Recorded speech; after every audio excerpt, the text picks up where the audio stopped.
Today, I'm going to show you how to prep resin parts for painting and assembly. This video is brought to you by SIMPro. You can pick up the products used in this video and many more at usagundamstore.com. Use promo code NOTSOAVERAGE to get 10% off your order. You can also pick up SIMPro products at your local Hobbytown USA.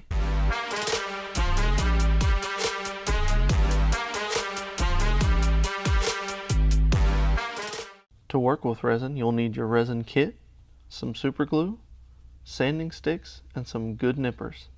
Now that that's out of the way, let's talk about what's in the box. Now SIMPro was nice enough to send me this kit and some UV decals, and those will be going on this weapon. I've already pre-assembled the two main halves of the weapon, and I've already taken everything out of the bags. But what you get in here are all the little pieces with these tiny little nubs, only on one section, which I found, which was really cool. One thing that sets SIMPro resin kits apart from others is they have these little key locks that protrude off of one part and a recess that is recessed into the other part. And that allows you to line up your parts that much more simply without having to try and worry about a flat edge to flat edge and trying to make that perfectly straight. So kudos to you, SIMPro, for doing this. It is epic. Now denubbing is straightforward.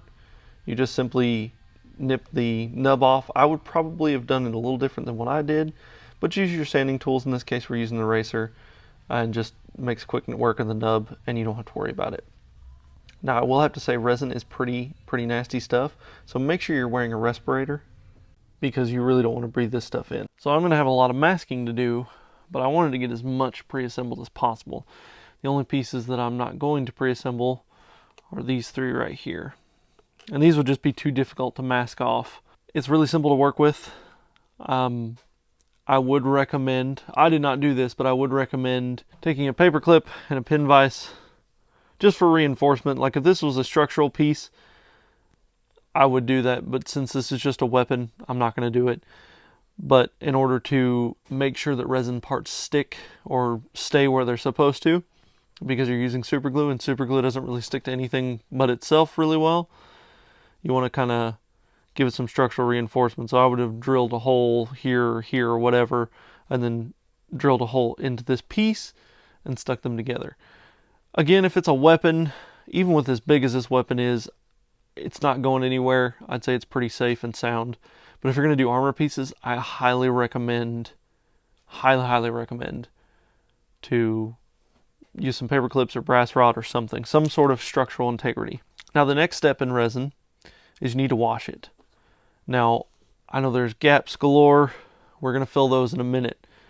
But I need to get this surface prepped and ready for primer so I can really see any surface deformities or anything along those lines, so that when you finally get to painting this thing, it doesn't look like doo-doo. You want it to look awesome. I mean, you paid $15 for a weapon. Resin isn't cheap. Resin is an expensive part of this hobby. Some of you never get into it, and if not, that's fine. But if you're going to get into it and you're going to spend the money on this stuff, you want to make sure that it is absolutely 100% ready for paint. Because resin works different than plastic, even though resin is plastic. But there's like a nick here where a deformity, and sometimes those happen. Like it's just a part of the resin process. No matter what pieces you use or what pressure pots, you're going to have little imperfections, things that don't line up perfectly like this. It could be a sign of an older mold. It could be the sign of a deformity in the mold. It could have been a temperature variation. This is why resin's so hard and so difficult. But I'll show you what you need to do to get your resin pieces looking epic. So let me go off and wash these, and then I'm going to go ahead and prime them. I'm probably going to use the Mr. Surfacer 500 because it's a gray primer, and it'll be easy to check for variations. And then I'm eventually just going to hit it with a black primer because it's going to be a metallic looking weapon. So, but let me go off, wash this. Just use regular soap and water because this does have an agent on there. It's a mold release agent that is a lot more powerful than the polystyrene plastic mold release. And it will absolutely 100% make sure that paint does not stick to it. So you need to get all that off. So we'll go off, we will wash this, again, just normal dish soap, hot water, let this thing dry, I'll hit it with a coat of primer, and then we'll come back. So I think I'm going to turn this into a two-part series. I'm going to do prep, and then I'm going to do painting. I'm really not going to go in depth with painting either, so I don't know. It may not be a two-part. But I've sanded down on the high spots, and as you can see, got some fuzzies. What this is a cool little filling technique, super glue and household baking soda. That's it. And what it does is it creates like a plastic-like substance that locks everything in place, and it fills gaps really well. You're already using super glue, so you might as well grab it out and use it. So what we're going to do is we're going to fix this giant divot, because I don't know if you can tell or not, but there's a low spot right there, a big low spot. So what I'm going to do, I've got a little paper clip that I've been using to put my super glue, apply my super glue. If I can get my super glue to come out, take a little dab. I'll put it right in there. I'm going to take my hobby knife just to make things easier to scoop the baking soda out. I always end up getting more than what I need, but that's okay.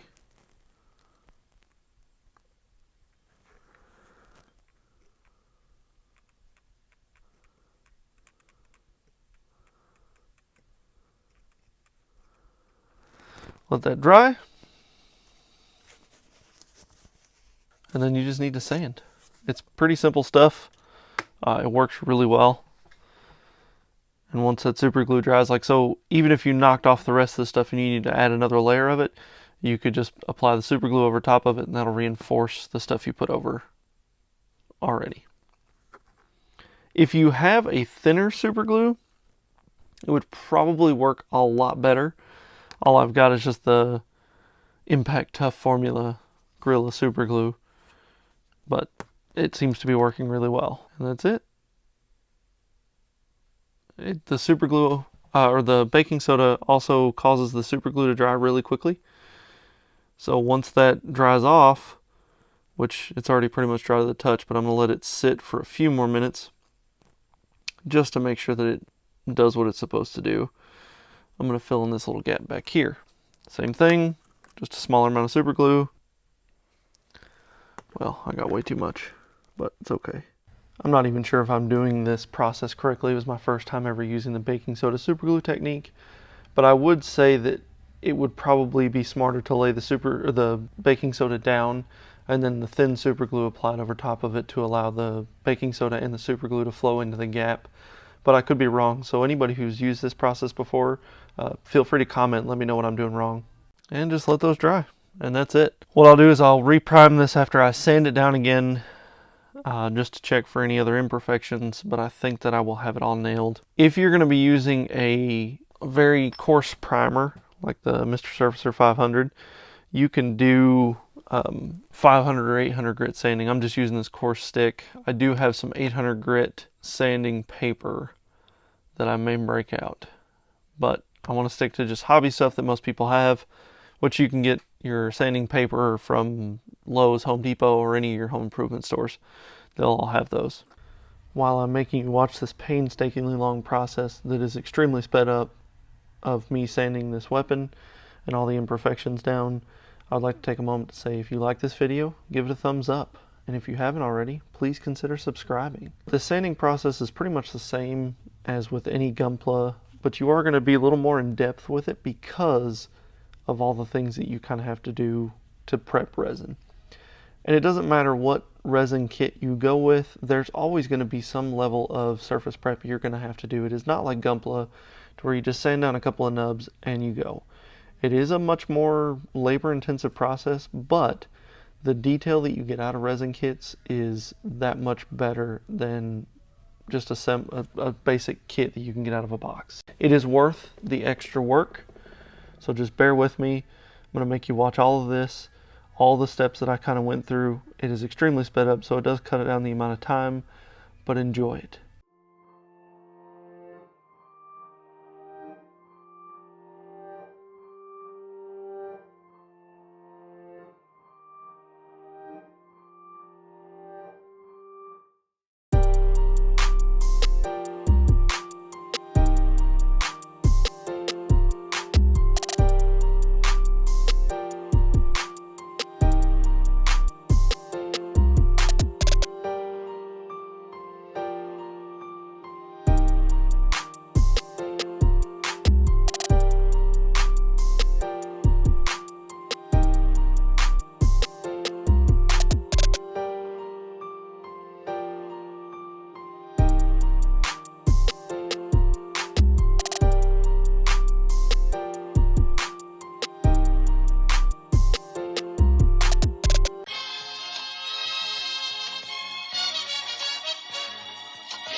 Once you get that reprimed, you can see that there's still some surface imperfections, which is fine. You're going to go back through and you're going to get rid of those surface imperfections.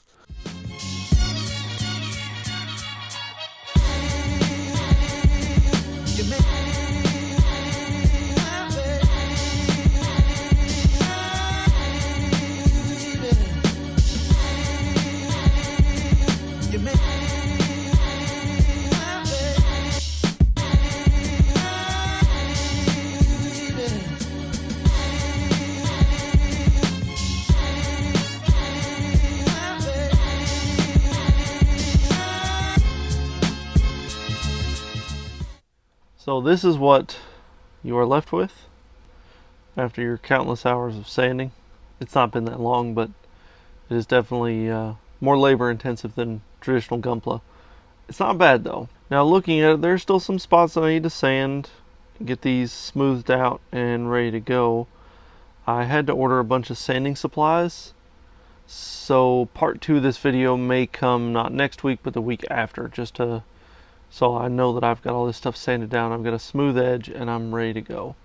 Because it's the last thing I want is to start putting paint on this thing, and there's a bunch of stuff that doesn't look good. So with resin prep, we'll touch back on this. I'll show you what I used. To adhere the pieces together, super glue, simple stuff. I got this at like the dollar store, so you can get this anywhere.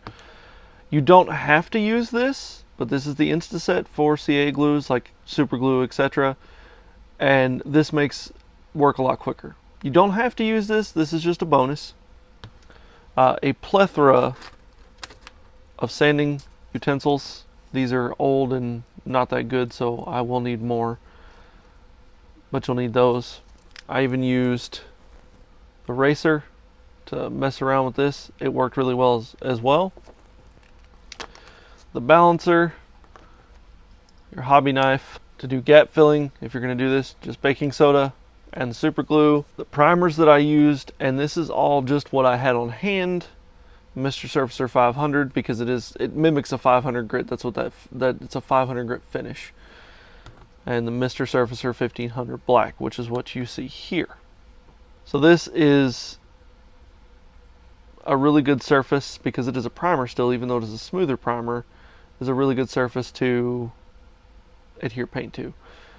I'm still going to sand it down like I said, but I wanted to show you this. So with this gap filling, remember that there was a little knock missing there. It's gone. It is smooth. You can't even tell that it was there. That is the purpose of gap filling. Now I just got to get my sanding down pat, and once I get that down, we'll be ready to go. But with these simple items that you pretty much already have in your arsenal, you can mess with resin too. It's not difficult at all.